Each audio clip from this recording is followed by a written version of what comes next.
नमस्कार दोस्तों। डेट आज की देखो 8 अक्टूबर 2025 है। स्वागत है आपका एटोरियल डिस्कशन में। आज देखो 3 इश्यूज हम डिस्कस करेंगे। सबसे पहले हम आर्टिकल डिस्कस करेंगे नोबेल प्राइज इन फिजिक्स से संबंधित। कल हमने नोबेल प्राइज इन मेडिसिन से संबंधित आर्टिकल डिस्कस किया था। आपको समझ में आया ना? आप बताते ही नहीं यार कमेंट बॉक्स में। आजकल आप कमेंट ही नहीं करते, मुझे पता ही नहीं लगता कि डिस्कशन को आप एंजॉय कर रहे हो या फिर कुछ आपके सजेशन है। कुछ लोग सजेशन देते हैं, मैं पढ़ते हूँ आर्टिकल सारे के सारे, वो कमेंट्स सारे के सारे, तो बताना। इसके बाद में दूसरा आर्टिकल हम डिस्कस करेंगे। दूसरा आर्टिकल कौन सा डिस्कस करेंगे हम? गोल्ड मोनेटाइजेशन स्कीम से संबंधित। इतना गोल्ड हमारे देश के घरों में पड़ा है, उसकी सहायता से हम वो गोल्ड अगर इकोनॉमी में सर्कुलेट करें तो बहुत फायदा हो देश की इकोनॉमी को। फिर तीसरा आर्टिकल हम डिस्कस करेंगे इंडिया भूटान रिलेशंस। इंडिया और भूटान के बीच में ना रेल लाइन बन रही है, इसके क्या फायदे होंगे और कैसे ये इंडिया का मास्टर स्ट्रोक है। तो तीनों इश्यूज डिटेल से डिस्कस करेंगे। चलिए डिस्कशन स्टार्ट करते हैं। हमारी आज की डिस्कशन में first important article Nobel prize in physics से संबंधित है। आप ना सिलेबस में जीएस पेपर 3 के इन टॉपिक्स से आर्टिकल को रिलेट कर सकते हो। कंटेक्स्ट तो देखो आपको पता है, अलग अलग सब्जेक्ट्स के लिए नोबेल प्राइज अनाउंस किए जा रहे हैं। कल हमने नोबेल प्राइज इन मेडिसिन के बारे में डिस्कस किया था, आज नोबेल प्राइज इन फिजिक्स।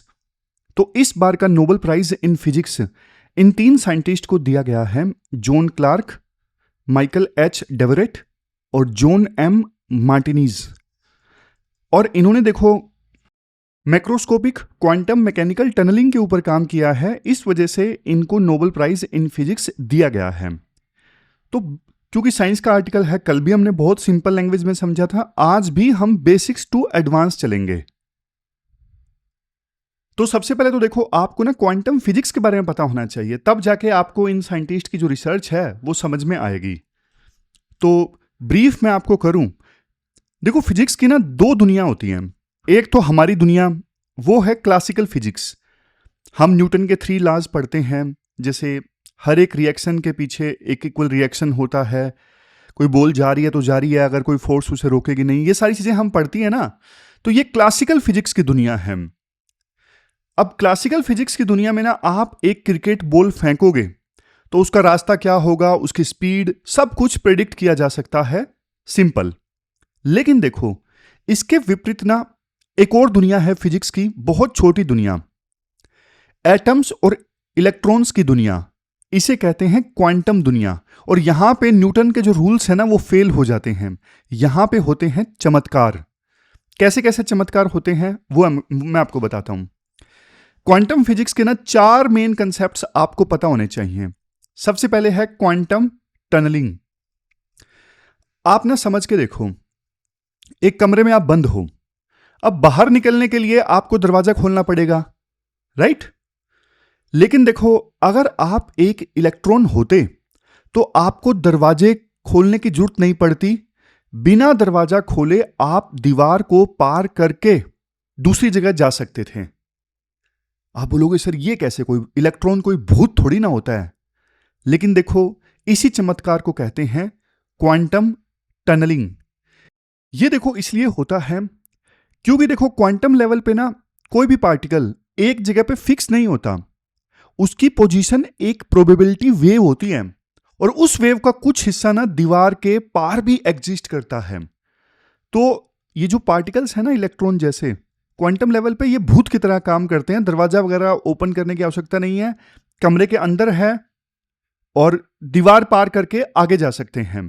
क्यों जा सकते हैं वो मैंने आपको बताया, क्योंकि क्वांटम की दुनिया में ना पार्टिकल एक जगह पे फिक्स नहीं होता, उसकी पोजीशन एक प्रोबेबिलिटी वेव होती है और उस प्रोबेबिलिटी वेव का एक जो हिस्सा है ना वो बैरियर के बाद, इस केस में दीवार के बाद भी एग्जिस्ट करता है। तो ये पहला कंसेप्ट है। दूसरा कंसेप्ट है सुपरपोजिशन।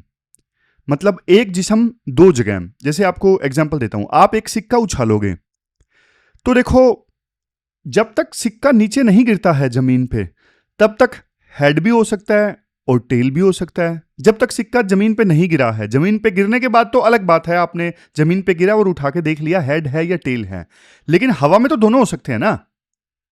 अब आप इसी कंसेप्ट को समझिए, मतलब इसी सिक्के वाले एग्जाम्पल को आगे लेके जाइए। क्वांटम की दुनिया में ना क्वांटम की दुनिया में एक पार्टिकल ना एक ही समय पे दोनों स्टेट्स में एग्जिस्ट कर सकता है, एक ही समय में दोनों स्टेट में। और इसी पे तो पूरा क्वांटम कंप्यूटिंग का कंसेप्ट बेस्ड है। जैसे जब तक हवा में सिक्का होता है वो एक ही समय में दोनों स्टेट में एग्जिस्ट करता है ना, हेड भी हो सकता है टेल भी हो सकता है जब तक हवा में है। उसी प्रकार से क्वांटम की दुनिया में एक पार्टिकल एक ही समय में दोनों स्टेट्स में एग्जिस्ट कर सकता है, मल्टीपल स्टेट्स में, दोनों भी क्या, मल्टीपल स्टेट्स में। और ये क्वांटम कंप्यूटर्स का बेस कैसे है वो आगे आएगा, लेकिन मैं आपको यहां पे बता देता हूं। जैसे पहले कंप्यूटर्स में क्या होता था, बाइनरी पे चलते थे ना, या तो 0 होगा या 1 होगा। लेकिन क्वांटम की दुनिया चलती है 0 और 1 दोनों एक ही समय में एग्जिस्ट कर सकते हैं। ये है, समझ गए? ये देखो, एक qubit can be 0 and 1 simultaneously. ये फाउंडेशन है क्वांटम कंप्यूटिंग की। और फाउंडेशन कैसे है? स्पीड इंक्रीज हो जाती है। जैसे जो ट्रेडिशनल कंप्यूटर्स हैं वो कैसे काम करते हैं, सिर्फ 0 या 1, या तो 0 होगा या 1 होगा। तो मान लीजिए 4 रास्ते ट्राई करने हैं ट्रेडिशनल कंप्यूटर्स को, तो वो सबसे पहले फर्स्ट रास्ता ट्राई करेंगे, फिर दूसरा रास्ता ट्राई करेंगे, फिर तीसरा, फिर चौथा। लेकिन चूंकि क्वांटम कंप्यूटर्स की दुनिया में दोनों स्टेट एक ही समय में साइमल्टेनियसली एग्जिस्ट कर सकती है, 0 भी और 1 भी, तो इस वजह से ना क्वांटम कंप्यूटर्स चारों के चारे जो रास्ते हैं ना वो एक ही बार में ट्राई करते हैं, एक ही बार में ट्राई करके देखते हैं कि कौन सा बेस्ट है। तो स्पीड बहुत ज्यादा इंक्रीज हो जाती है। फिर आता है नेक्स्ट, इंटेंगलमेंट। ये देखो क्वांटम दुनिया का ना सबसे रोमांटिक और सबसे अजीब कंसेप्ट है। सोचो 2 पार्टिकल्स हैं जो एक साथ बने, हम उन दोनों पार्टिकल्स को ना इंटेंगल्ड कर देते हैं, और इंटेंगल करने के बाद में ना आप एक पार्टिकल को दिल्ली में रखो और एक को ले जाओ न्यूयॉर्क में। अब देखो, दिल्ली वाले पार्टिकल को आप घुमाओगे ना, उसकी स्पिन चेंज करोगे, तो न्यूयॉर्क वाला पार्टिकल भी ना जुड़वा भाई की तरह अपने आप उल्टा घूम जाएगा और स्पिन चेंज कर लेगा। ये आपने जुड़वा मूवी देखी होगी सलमान खान की। अरे नहीं, आप तो जेनजी हो, आपने वो वरुण धवन वाली देखी होगी ना, या फिर कुछ लोग मेरी तरह भी होंगी जिन्होंने सिर्फ ट्रेलर देखा होगा, पता है चलता क्या है दुनिया में। तो जैसे जुड़वा मूवी में होता है वैसा ही यहां पे होता है। एक को दिल्ली में रखो, दूसरे को न्यूयॉर्क में, लेकिन दोनों आपस में एक साथ रिएक्ट करते हैं। तो ये काफी रोमांटिक कंसेप्ट है इंटेंगलमेंट का। बीच में कोई सिग्नल नहीं है, कोई कम्युनिकेशन नहीं है दोनों पार्टिकल्स के बीच, यानी दोनों भाइयों के बीच में। और आइंस्टाइन ने ना इसे spooky action at A distance का नाम दिया था। ये देखो, spooky action at A distance. और इस टॉपिक पे 2022 का नोबेल प्राइज इन फिजिक्स मिला था। तो ये तीसरा कंसेप्ट है जो आपको पता होना चाहिए। चौथा कंसेप्ट क्या है? Energy in discrete packets. अगर देखो, जैसे आप गाड़ी चला रहे हो तो स्पीड देखो 0 से 60 किलोमीटर पर आवर जाती है, लेकिन देखो धीरे धीरे जाती है। पहले 1 होगी, 2 होगी, 3 होगी, 4 होगी, हर वैल्यू से गुजरती है स्पीड, तब जाके 0 से 60 होगी। कंटिन्यूअस होता है। लेकिन क्वांटम दुनिया में ना एनर्जी कंटिन्यूअस नहीं होती, वो पैकेट्स में आती है, जंप्स में। जैसे एक पार्टिकल के पास में ना या तो 5 यूनिट एनर्जी है या फिर सीधा 10 आ गई, बीच में 6, 7, 8 सब गायब, सब गायब। मतलब एनर्जी ना क्वांटम की दुनिया में सीढ़ियों की तरह होती है। सीढ़ियां आपको पता है ना, जंप करके एनर्जी एकदम से बढ़ जाती है। रैंप की तरह नहीं होती, हर वैल्यू से नहीं गुजरती एनर्जी जो है। ये देखो, energy behaves like steps, stairs. और ये जो पैकेट्स होते हैं ना एनर्जी के क्वांटम की दुनिया में, इन पैकेट्स को कहा जाता है क्वांटा। क्या कहा जाता है? क्वांटा। चलो, ये 4 कंसेप्ट्स आप दिमाग में रखिएगा, ये बताने आपको जरूरी थे। अब देखो, ये 3 साइंटिस्ट को नोबेल प्राइज मिला है। कहां कहां पे इन्होंने काम किया वो इतना जरूरी नहीं है, यूपीएससी पूछती नहीं है। ज्यादा इंपॉर्टेंट कंसेप्ट है। और जिस प्रकार से फैक्ट्स पूछ रही है तो नाम वगैरह भी आजकल वैसे इंपॉर्टेंट हो गए हैं, लेकिन कहाँ पे इन्होंने कौन सी यूनिवर्सिटी में रिसर्च कर रहे थे, पढ़ा रहे थे, वो सब इंपॉर्टेंट नहीं है। ठीक है, तो कंसेप्ट इंपॉर्टेंट है। इनका एक्सपेरिमेंट था क्या आखिरकार? देखो, इनकी कहानी स्टार्ट होती है 1980s से। इन्होंने ना एक स्पेशल इलेक्ट्रिकल सर्किट बनाया, बहुत छोटा, पर एटम्स से लाख गुना बड़ा। एटम तो आपको पता है ना बहुत छोटे होते हैं। तो इन्होंने इलेक्ट्रिकल सर्किट बनाया, छोटा था लेकिन एटम से बहुत बड़ा। इस सर्किट में ना उन्होंने 2 सुपर कंडक्टर्स यूज किए। अब सुपर कंडक्टर्स क्या होते हैं? सुपर कंडक्टर्स मतलब एक आइडियल वायर आप मान लीजिए, ऐसी वायर जिसमें करंट डालो तो बिना किसी रेसिस्टेंस के, बिना किसी एनर्जी लॉस के करंट हमेशा चलता रहेगा। ये होते हैं सुपरकंडक्टर्स। तो इन्होंने क्या किया, दो सुपरकंडक्टर्स लिए और दोनों सुपरकंडक्टर्स के बीच में, मान लीजिए ये सुपरकंडक्टर है, ये सुपरकंडक्टर है, दोनों सुपरकंडक्टर्स के बीच में इन्होंने ना एक पतली सी लेयर डाल दी इंसुलेटर की, जैसे दीवार डाल दी, एक पतली सी लेयर डाल दी इंसुलेटर की।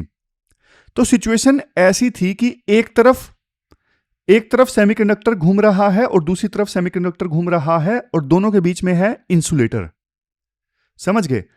अब कायदे से देखो, करंट जो है इस सेमीकंडक्टर से दूसरे सेमीकंडक्टर में नहीं जा सकता क्योंकि बीच में इंसुलेटर की लेयर है।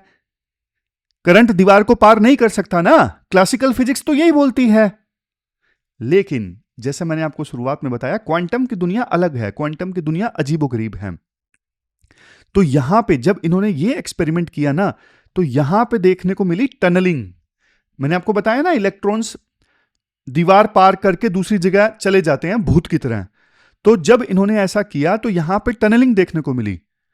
मान लीजिए इस सेमीकंडक्टर में करंट फ्लो हो रहा था ना, और बीच में इंसुलेटर था, तो इन्होंने देखा कि इस सेमीकंडक्टर से कुछ जो पार्टिकल्स थे ना, इंसुलेटर की दीवार को पार कर गए और दूसरे सेमीकंडक्टर में पहुंच गए।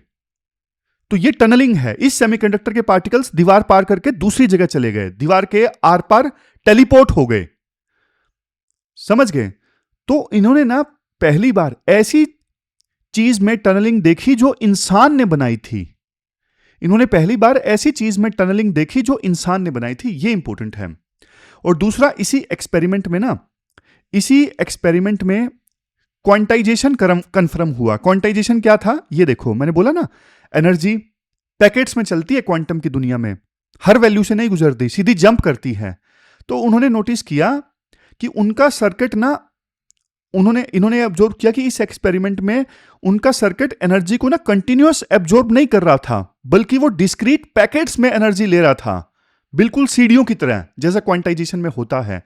मतलब कि इस सेमीकंडक्टर से एनर्जी जा रही थी दूसरे सेमीकंडक्टर में, क्वांटाइजेशन के थ्रू पैकेट्स में जा रही थी, और हर वैल्यू धीरे धीरे एब्जॉर्ब नहीं हो रही थी कि हाँ 1 2 3 ऐसे नहीं, सीधा 5 वैल्यू एब्जॉर्ब हुई एनर्जी की, फिर सीधा 10, फिर इस प्रकार से पैकेट्स में एनर्जी एब्जॉर्ब कर रहा था दूसरा सेमीकंडक्टर।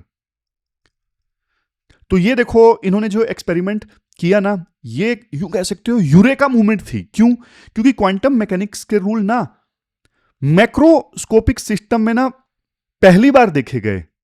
इससे पहले तो सिर्फ माइक्रोस्कोप की सहायता से ना ये सारी चीजें आप देख पा रहे थे, लेकिन इस बार इस एक्सपेरिमेंट के थ्रू मैक्रोस्कोपिक लेवल पे, यानी बड़े लेवल पे क्वांटम फिजिक्स के चीजों को पहली बार देखा गया। तो ये अपने आप में बहुत बड़ी चीज थी।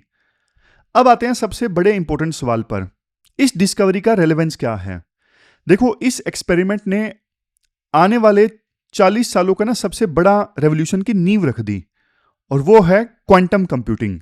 जैसे मैंने आपको शुरुआत में बताया ना, नॉर्मल कंप्यूटर्स बिट्स पर काम करते हैं, या तो 0 या फिर 1, एक स्विच की तरह होता है, ऑन ऑफ। समझ गए? लेकिन क्वांटम कंप्यूटर्स ये क्यूबिट्स पर काम करते हैं, और क्यूबिट्स सुपरपोजिशन के कारण 0 और 1 एक साथ दोनों हो सकता है। और एग्जाम्पल वही समझो, जैसे नॉर्मल क्लासिकल कंप्यूटर्स ना, इनको 4 रास्ते ट्राई करने हैं, 4 मेथड्स ट्राई करने हैं। तो पहले फर्स्ट मेथड ट्राई होगा, फिर दूसरा, फिर तीसरा, फिर चौथा। लेकिन क्वांटम कंप्यूटर्स में चारों मेथड्स एक ही समय में साइमल्टेनियस ट्राई हो जाते हैं, क्योंकि क्यूबिट्स का यहां पे कंसेप्ट है, 0 और 1 दोनों में ये एग्जिस्ट हो सकते हैं एक ही समय में। रियल वर्ल्ड एप्लीकेशंस क्या है? रियल वर्ल्ड एप्लीकेशंस देखो, जैसे आज एक नई दवाई बनाने में ना 10-15 साल और बिलियंस ऑफ डॉलर खर्च होते हैं, क्योंकि हम ट्रायल एंड एरर करते हैं। लेकिन एक क्वांटम कंप्यूटर ना ह्यूमन बॉडी के प्रोटीन्स और मॉलिक्यूल्स को ना आसानी से सिमुलेट कर लेगा। हम परफेक्ट दवा डिजाइन कर सकेंगे, अल्जाइमर, कैंसर जैसी बीमारियों का इलाज संभव हो सकेगा। दूसरा, आप क्लाइमेट चेंज मॉडलिंग देखिए, हमारा सुपर कंप्यूटर भी प्रेडिक्ट नहीं कर पाता कि अगले साल मानसून कैसा होगा, क्योंकि इतने वेरिएबल्स हैं। लेकिन क्वांटम कंप्यूटर्स अर्थ के पूरे क्लाइमेट सिस्टम को सिमुलेट कर सकता है। हमें साइक्लोन्स, फ्लड्स और ड्रोट के आने से पहले ही सटीक जानकारी मिल सकती है। इवन आप क्रिप्टोग्राफी और नेशनल सिक्योरिटी मान लीजिए, आज का पूरा इंटरनेट इंक्रिप्शन इसी बात पर टिका है कि बड़े नंबर्स को ना फैक्टराइज करना क्लासिकल कंप्यूटर्स के लिए इम्पॉसिबल है, लेकिन एक पावरफुल कंप्यूटर, क्वांटम कंप्यूटर, उसे ना कुछ ही मिनटों में तोड़ देगा। आपके बैंक पासवर्ड, देश के सीक्रेट्स सब खतरे में। इसलिए अभी से क्वांटम रेसिस्टेंट क्रिप्टोग्राफी पे काम हो रहा है, यानी साइबर सिक्योरिटी। समझ गए? तो ये पूरा एक्सपेरिमेंट हमने डिस्कस किया। वैसे देखो, आर्टिकल में एक बात ये भी बोली जाती है कि हम भी क्वांटम मैकेनिक्स की दुनिया पे काम कर रहे हैं। सरकार ने 2023 में 6,000 करोड़ रुपए इस पे एलोकेट किए थे। रिसर्च हब हैं IISc Bangalore, TIFR, Tata institute of fundamental research Mumbai, IIT Bombay. Focus quantum computing पे है, कम्युनिकेशन पे है, सेंसिंग पे है। विजन क्वांटम कंप्यूटिंग को यूज करना नेशनल सिक्योरिटी के लिए और साइंटिफिक डेवलपमेंट के लिए। तो ये हमने पूरा कंसेप्ट समझ लिया। चलते हैं आगे। इसके बाद नेक्स्ट आर्टिकल देखो, फाइनेंस में ना आत्मनिर्भरता यानी सेल्फ रिलायंस से संबंधित है। फाइनेंस की दुनिया में अपना सिलेबस में GS पेपर 3 के इस टॉपिक से आर्टिकल को रिलेट कर सकते हो। शुरुआत में देखो, राइटर ये बोलते हैं आत्मनिर्भरता यानी सेल्फ रिलायंस सिर्फ मेड इन इंडिया का स्लोगन नहीं है। आत्मनिर्भरता जो है वो भारत की पुरानी फिलॉसफी है, मतलब अपनी शक्ति अपने अंदर से ही लेना। और देखो, इतिहास गवाह है, हमने ना हमेशा संकट को ना अवसर में बदला है, यानी क्राइसिस को ना अपॉर्चुनिटी में बदला है। जैसे एग्जांपल दिया जाता है ग्रीन रेवोल्यूशन का। 1960s में आपको याद होगा, जब देश में अनाज की कमी थी ना, तो हम बाहर से मंगवाते थे। हमने ग्रीन रेवोल्यूशन से ना खुद को फूड सफिशिएंट कंट्री बनाया। फिर इसके बाद देखो, आप एग्जांपल ले सकते हो IT रेवोल्यूशन का, 1990s में आई। दुनिया जब देखो Y2K प्रॉब्लम से डर रही थी ना, तो हमने अपने टैलेंट से इस चैलेंज को अपॉर्चुनिटी बनाया और इंडिया IT सुपर पावर बन गया। फिर देखो, आप कोविड-19 का एग्जांपल ले सकते हो। जब वैक्सीन की कमी थी तो हमने इंडिजिनस वैक्सीन बनाकर ना सिर्फ खुद को बल्कि दुनिया को भी बचाया। तो लेसन साफ है, सेल्फ रिलायंस जो है ये देखो हमारे DNA में है, और अब इसकी सबसे ज्यादा जरूरत है कौन से सेक्टर को? फाइनेंस सेक्टर को। आप सोचोगे सर विदेश से तो पैसा आ रहा है ना, जैसे FDI आ रही है, फॉरेन पोर्टफोलियो इन्वेस्टमेंट आ रहा है, फॉरेन डायरेक्ट इन्वेस्टमेंट आ रहा है। तो जब विदेश से पैसा आ रहा है तो फिक्र किस लिए? क्योंकि देखो, राइटर बोलते हैं ग्लोबल माहौल जो है वो बदल रहा है। विदेशी निवेश जो है यानी फॉरेन इन्वेस्टमेंट जो है वो अब कम हो रही है। आप देखोगे, डेटा देखोगे तो फॉरेन इन्वेस्टमेंट फ्लो जो है वो 11% तक कम हो गया है। दूसरे देशों के पास अब पहले जैसा पैसा नहीं है इन्वेस्ट करने के लिए। और दूसरी चीज देखो, जो फॉरेन पोर्टफोलियो इन्वेस्टमेंट है ना, दूसरे देशों के इन्वेस्टर हमारे देश में शेयर वगैरह खरीदते हैं, ये हॉट मनी है। मतलब ये स्टॉक मार्केट में तेजी से आता है और जैसे ही ग्लोबल मार्केट में कोई गड़बड़ होती है उतना ही तेजी से ये निकल भी जाता है। ये भरोसेमंद नहीं है। फॉरेन पोर्टफोलियो इन्वेस्टमेंट से हमारी इकोनॉमी में इनस्टेबिलिटी आती है क्योंकि इन्वेस्टर बहुत जल्दी पैसा निकाल लेते हैं। और तीसरा, प्रोटेक्शनिज्म काफी ज्यादा हो रहा है दुनिया में। हर देश अब अपना देश पहले की सोच अपना रहा है। तो ऐसे में देखो, दूसरों के पैसों के सहारे अपने ग्रोथ प्लान बनाना आगे जाके ना रिस्की हो जाएगा। तो इसलिए फाइनेंस सेक्टर में सेल्फ रिलायंस जरूरी है, आत्मनिर्भरता जरूरी है। सिंपल शब्दों में बोले, अब समय देखो आ गया है, भारत अपनी ग्रोथ के लिए ना फंडिंग खुद करे और दूसरे देशों के ऊपर भरोसा ना करे कि हां दूसरे देशों से इन्वेस्टमेंट आ जाएगी। नहीं, भारत को फंड करेगा भारत खुद। यहां पे ना इसके बाद राइटर एक बहुत बड़े ग्रेट इंडियन गोल्ड पैराडॉक्स की बात करते हैं। राइटर कहते हैं तो पैसा आएगा कहां से? जवाब है हमारे घरों का गोल्ड। सोचिए, इंडियन हाउस होल्ड्स में ना लगभग 25,000 टन सोना है। यह दुनिया का सबसे बड़ा प्राइवेट रिजर्व है और इसकी कीमत जानते हो कितनी है? $2.4 ट्रिलियन से भी ज्यादा। इतना सारा जो पैसा है, इतनी वैल्यू का पैसा लोगों के घरों में है। लेकिन यहां पे पैराडॉक्स शुरू होता है। एक तरफ देखो हमारे घरों के लॉकर से सोने से भरे हुए हैं, दूसरी तरफ हम दुनिया के ना सबसे बड़े गोल्ड इंपोर्टर में से एक हैं। हम अपनी जरूरत का ना जितना हमें चाहिए उसका 87% जो गोल्ड है हम बाहर से इंपोर्ट करते हैं, दूसरे देशों से खरीदते हैं। तो आप बोलोगे इससे नुकसान क्या है? देखो, जब हम बाहर से सोना खरीदते हैं ना तो पेमेंट डॉलर्स में करनी पड़ती है। इससे हमारा डॉलर रिजर्व कम होता है, हमारा करंट अकाउंट डेफिसिट जो है वो बढ़ता है क्योंकि हम इंपोर्ट ज़्यादा कर रहे हैं, एक्सपोर्ट कम कर रहे हैं। तो इससे फिर हमारे करंट अकाउंट डेफिसिट बढ़ता है तो हमारे रुपये की जो वैल्यू है ना डॉलर के मुकाबले में वो कम हो जाती है। तो जो सोना लोकर में बंद है ना वो एक डेड एसेट है, वो देश की इकोनॉमी के किसी काम नहीं आ रहा है, तो ये गलत है। सॉल्यूशन क्या हो सकता है? हमें ना इस डेड एसेट को ना, ये तीनों चीजें मैंने आपको बताई ना, करेंसी कम होती है, करंट अकाउंट डेफिसिट बढ़ती है सोना इंपोर्ट ज्यादा करने से, तो क्वेश्चन उठता है कि इस डेड एसेट को कैसे यूज में लाया जाए। देखो एक तरीका है गोल्ड मोनेटाइजेशन स्कीम। क्या है गोल्ड मोनेटाइजेशन स्कीम? आप अपना सोना बैंक में जमा करते हैं और बैंक उस पर आपको ब्याज देता है। पहले भी देखो ऐसी स्कीम्स आई हैं पर फेल हो गई। क्यों? क्योंकि ना लोगों में ट्रस्ट की कमी थी और सुविधाएं नहीं थी। एक नई सफल स्कीम के लिए देखो 3 चीजें जरूरी होती हैं। कौन सी 3 चीजें? सबसे पहले इंफ्रास्ट्रक्चर, दूसरे नंबर पे लॉजिस्टिक्स और तीसरे नंबर पे डिजिटलाइजेशन। सफल स्कीम के लिए 3 चीजें जरूरी होती है। इंफ्रास्ट्रक्चर, देखो देश के कोने कोने में सोने की शुद्धता जांचना, यह सबसे बड़ी बात है। सोना प्योर है या नहीं है ये पता लगाने की व्यवस्थाएं होनी चाहिए। कल को आप सोना दे रहे हो बैंक को और बैंक आपको उस पर ब्याज देता है, तो जब आप सोना वापस लेने जाओगे तो कम से कम जांच की सुविधा तो होनी चाहिए ना।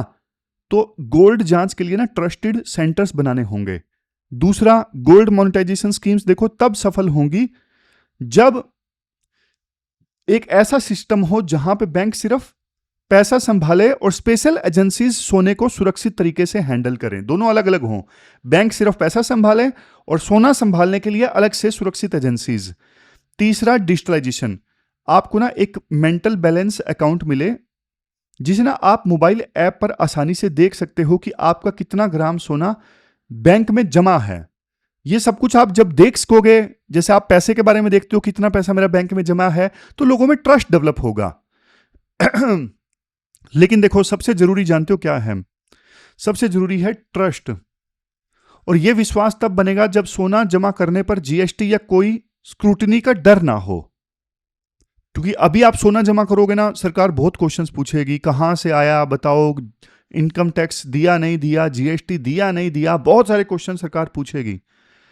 तो गोल्ड मोनेटाइजेशन स्कीम आप चलाओ ना तो ये नो आस्क्ड स्कीम होनी चाहिए कि अभी तक जितना सोना आपको जमा करवाना है करवा लो, हम आपसे कोई क्वेश्चन नहीं पूछेंगे कि कहां से आया, जीएसटी दिया या नहीं दिया।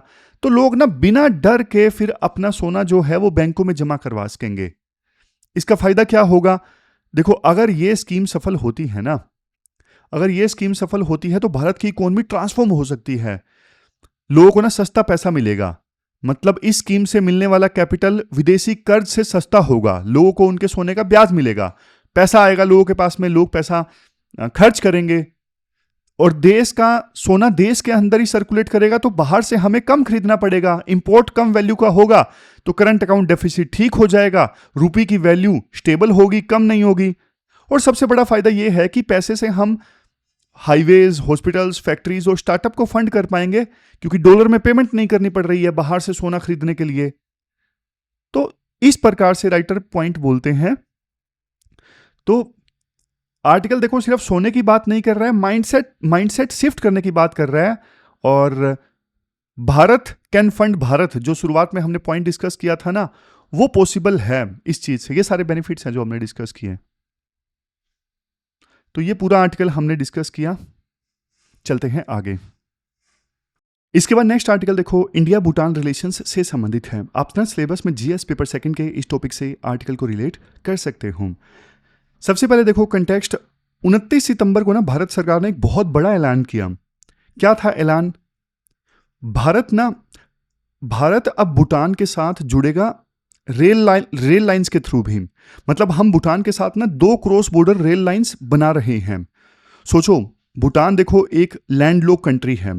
लैंडलॉक कंट्री मतलब सीधा समुद्र से जुड़ा हुआ नहीं है, ऊपर चाइना है और नीचे इंडिया है। लेकिन अब भूटान इंडिया, चूंकि देखो इंडिया और भूटान के बीच में रेल लाइन बन जाएगी तो ना रेल लाइंस के माध्यम से, उन्हीं रेल लाइंस के माध्यम से भूटान इंडिया के पोर्ट्स को एक्सेस कर सकेगा, इंडिया के विशाल रेल नेटवर्क से जुड़ सकेगा। तो कहां से इंडिया भूटान से जुड़ रहा है रेल लाइंस के थ्रू? 2 रूट्स हैं, देखो, ये देखो। पहला है असम के कोकराझार से लेके भूटान की गेलेफू तक। ये देखो, ये कोकराझार है, ये गेलेफू है, दोनों के बीच में 69 किलोमीटर की रेलवे लाइन बन रही है। और दूसरी जो रेल लाइन बन रही है वो बन रही है वेस्ट बंगाल के बनरहाट से लेके यहाँ भूटान के समत्से तक। ये देखो, यहाँ पे मैं इसको एक बार मिटा देता हूँ। ये देखो, वेस्ट बंगाल के बनरहाट से लेके समत्से तक ये है भूटान में। ये 20 किलोमीटर की रेल लाइन है। प्रोजेक्ट डिटेल्स क्या है? टोटल लगभग देखो 89 किलोमीटर की लाइन है और काफ़ी तेज़ी से काम हो रहा है। आने वाले 3 से 4 साल में ये कंप्लीट हो जाएंगी दोनों की दोनों रेल लाइंस। ठीक है। फ़ायदे क्या होंगे? फ़ायदे देखो ज़बरदस्त होंगे। जैसे मैंने बताया, भूटान लैंड लॉक कंट्री है, तो हमारे पोर्ट से सीधा कनेक्ट हो सकेगा, ट्रेड को बढ़ावा मिलेगा, इंडिया भूटान के बीच में ज़्यादा ट्रेड होगा। और पहले देखो सीधा रोड के माध्यम से सामान आता जाता था, अब ट्रेन के माध्यम से जाएगा तो ज़्यादा आसानी से जा सकेगा सामान, और ज़्यादा सामान जाएगा, टूरिज्म बढ़ेगा। लोग अब इन्हीं रेल लाइंस पे चलने वाली ट्रेन में बैठ के भूटान की यात्रा पर जाएंगे, तो भूटान के लोगों के लिए ज़्यादा जॉब्स जनरेट होंगी, ये फ़ायदा होगा। इंडिया में नॉर्थ ईस्ट कनेक्टिविटी इंप्रूव होगी, नॉर्थ ईस्ट रीजन इंटीग्रेट होगा, ये फ़ायदा होगा। और ये जो है हमारी नेबरहुड फर्स्ट पॉलिसी का एक बहुत बढ़िया एग्जाम्पल है। तो ये सारे फ़ायदे हैं। और इवन देखो, चिकन नेक का यहाँ पे इंपॉर्टेंट एंगल है। ये चिकन नेक है ना, ये चिकन नेक के थ्रू मेनलैंड जो भारत है वो नॉर्थ ईस्ट से जुड़ता है। और चिकन नेक इंडिया के लिए ना काफ़ी सिक्योरिटी थ्रेट यहाँ पे रहता है, क्योंकि सिलीगुड़ी कॉरिडोर इसको कहते हैं, और एक जगह पे तो ये सिर्फ 22 किलोमीटर चौड़ा है। तो मान लीजिए कल को चाइना ने इस एरिया पे कब्जा कर लिया, तो नॉर्थ ईस्ट को इंडिया से अलग किया जा सकता है, मतलब कनेक्टिविटी तोड़ी जा सकती है। तो यहाँ पे ये रेल लाइन बनेगी तो इंडिया के लिए एक विकल्प बनेगा नॉर्थ ईस्ट में जाने का। समझ गए? एक विकल्प बनेगा नॉर्थ ईस्ट में जाने का भूटान के थ्रू, ये फायदा होगा। और देखो, चाइना फैक्टर की बात करें, वैसे देखो चाइना के रिलेशंस हैं नहीं भूटान के साथ में। अकेला एकमात्र ऐसा देश है चाइना जिसके डिप्लोमेटिक रिलेशंस भूटान के साथ में नहीं है। लेकिन देखो, चाइना कोशिश पूरा कर रहा है बाकी देशों की तरह चाइना भूटान को भी इन्वेस्टमेंट दे के, सब कुछ दे के कोशिश कर रहा है अपने ग्रुप में लाने की। और इसके लिए चाइना अपना बेल्ट एंड रोड इनिशिएटिव का सहारा भी लेना चाहता है। 2017 में यहाँ पे डोकलाम स्टैंड ऑफ सामने आया था, तो उसी के बाद से चाइना भूटान पे बहुत डोरे डाल रहा है। बीच में खबर भी आई कि चाइना ने भूटान को इन्फ्लुएंस करने की कोशिश की कि वो हमारे साथ बाउंड्री डिस्प्यूट को रिजोल्व कर ले, डिप्लोमेटिक रिलेशन से इस्टेब्लिश करे। अगर ऐसा होता तो बहुत इंडिया के लिए हार जैसी चीज़ होती, क्योंकि अभी भूटान के चाइना के साथ में डिप्लोमेटिक रिलेशंस हैं नहीं। तो इसी वजह से देखो, इंडिया ना काफ़ी एक्टिव है, प्रोएक्टिव काम करते हुए इंडिया ने भूटान के साथ में ये जो रेल लाइन है वो इस्टेब्लिश करने का प्रयास किया है। तो कहते हैं ना कि फॉरेन पॉलिसी प्रोएक्टिव होनी चाहिए, तो चाइना के इन्फ्लुएंस को काउंटर करने के लिए ये प्रोएक्टिवनेस है। लेकिन देखो, चुनौतियां भी हैं। चुनौतियां जैसे पहाड़ों की चुनौती है।